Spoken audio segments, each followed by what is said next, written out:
Okay, good morning, guys. This is 2.6. Draw scatter plots and best fitting lines.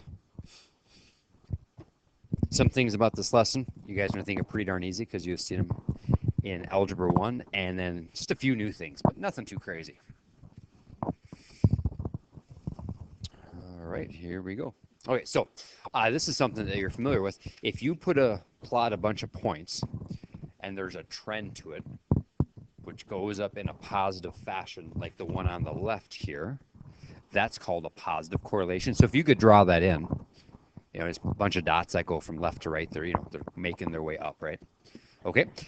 Negative correlation, if you have a bunch of dots, if they're making their way down in like a negative slope. That's the next one for your notes. And you just have a bunch of random dots. No correlation on that one. All right, so nothing new there. If you had to describe the correlation from left to right, this would be a positive slope. Positive correlation would be your answer. Next one, negative correlation. It's pretty easy ones. And this is what's new, though. All right, so when they talk about a R value, it's how well it falls under a positive slope or a negative slope or no slope at all. Okay. Here's what positive 1 means. First, you're going to have a positive slope, and it really looks like it's going to make a straight line. So if I made a bunch of dots like this, sure makes a nice line, close to a nice line, and it's positive. So I'd call this an R value of 1. Let me tell you what an R value of 0.5 would look like. You could tell it goes up, like this. You could tell it's positive. It's just it's not quite as nice as this one over here on the right. So 0.5 would be the R value for that one. Now, if they're just completely random, R value would be 0, nothing there. Okay, let's go all the way to -1. If you have a bunch of points that really nicely are negative, then you go all the way over here, your answer is -1.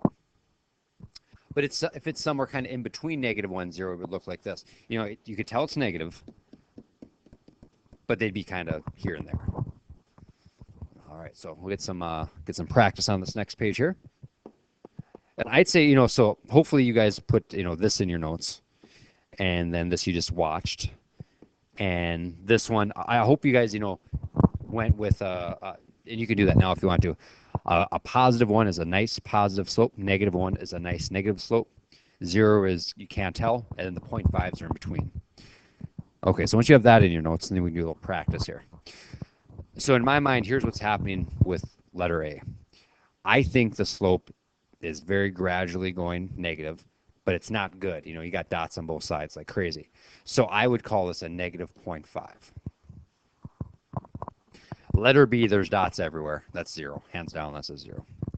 Letter C, much better. Nice straight line. Not perfectly straight, but pretty darn good. And since it's positive, it's a +1. A little more practice. What would I do on number 1 here? It does go up, so I'd say a 0.5. Number 2 is going down, but really nice, so -1. I think 3 is a 0. There's really nothing going on 3. Okay. All right, and we're on the last thing, guys. So this is a best fit line. So best fit line is making an equation using some plots, some points, and so like right now, if I could have you guys put this into your notes, maybe have whoever's showing you this video pause it. But your goal is to come up with an equation of a line. So there's 2 different things. You can do slope-intercept, or you can do point slope. Since they give you a lot of points, I'd go with point slope. Some teachers would have you graph this, which is good, but here's what I like to do. I like to grab the very first one and the very last one and just work off of that. So if I go with point slope. You know, it's fast. You know, y minus 280 equals, I got to find out what the m is, so I'll leave that open spot there. I got to fill that in, x minus 0. You know, we're almost done. We just got to figure out the slope. Now remember, they're in coordinates, like 0 is paired with 280, and 7 is paired with 548. If you'd subtract your y values, 548 minus 280, get like 268 over 7. Do just a little bit of rounding, 38.3. Okay, your slope is 38.3. Okay, so technically this is the right answer, guys. But let me just show you just a few other things. So one, it's nice to put this in slope-intercept form so you can plug numbers in there. Here's what I mean by that. I'm going to distribute this out. Y minus 280 equals 38.3x plus 0, because, you know, 38.3 times 0 is 0. Okay. And if you solve for y, you'd add 280 to both sides. So here's your answer. Y equals 38.3. X would be plus 280. Okay, so here's what's nice about it. If you had to plug in any number for x, you could do it right now. And what I'm getting at is the next page is going to ask you for that. So what it's saying here is, you know, use example 3. So we got our equation of the previous one, except they wanted you to find, you know, the answer for when you're in year 2010.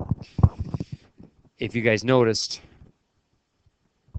this one started in 1997.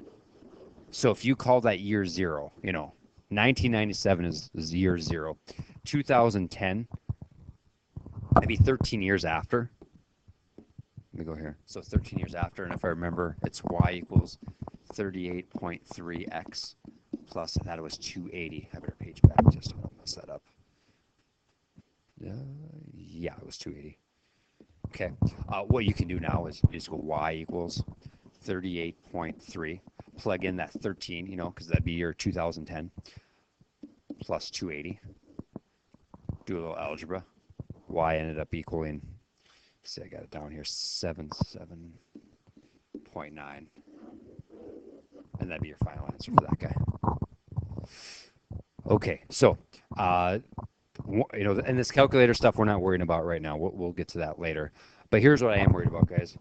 You know, you'll see a table like this and you'll say, well, how am I supposed to make an equation of a line? Grab the first number, grab the last number. I would use point slope form because it's easy. You already have your point set up right here. So you just have to figure out your slope, make your equation, and then yeah, then you're good to go. If they want you to, you know, plug in a number, you'll have to solve for y and then plug in the number. Other than that, though, guys, it should go pretty smooth here. Hopefully the lesson goes awesome for you. And other than that, have a great day, everyone.